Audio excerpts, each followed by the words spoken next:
po 'no, nagsalita na nga po ang nakakatandang kapatid ni Tony Fowler na itong si Marie Fowler dahil nga po sa isyung, lumalabas na, sinampahan daw po siya ng kaso dahil nga po sa kanyang music video na In PL, which is alam naman po natin 'no, marami ang umagri doon sa kantang 'yun, viral agad at yung mga parents ay hindi nga din po sang-ayon sa mga kantang doon.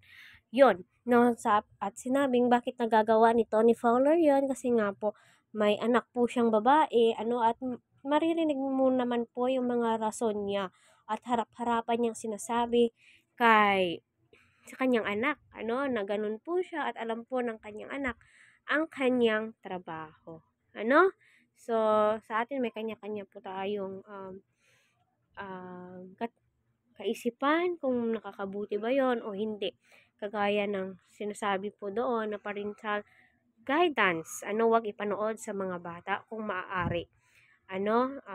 Iwasan maghawak ng cellphone yung mga bata.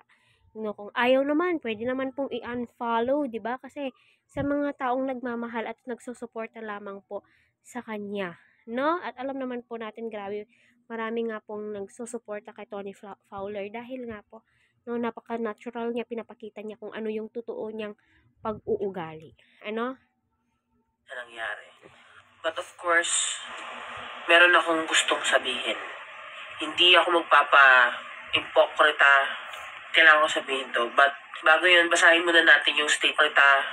Kailangan ko sabihin. Ano yung statement ni Mami Oni sa mga hindi po nakakaalam. And ang masasabi ko lang ho ay, nasabi na po lahat ni Mami Oni yung dapat ipunto, kaya wala na po akong masasabi. Ayun lamang, at maraming salamat po sa lahat po ng sumusuporta at nakakaintindi po. So, ayun po no, nag-post nga po itong si Mami Tony sa kanyang official Facebook. Yung sinasaad po daw niya yon na sarili niya, siya pa rin po yung masusunod.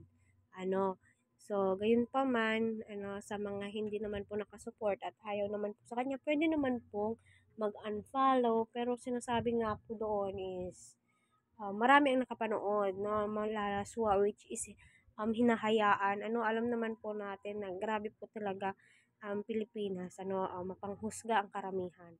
Hindi po na, ilan ay tanggap yung ganong pangyayari, di ba?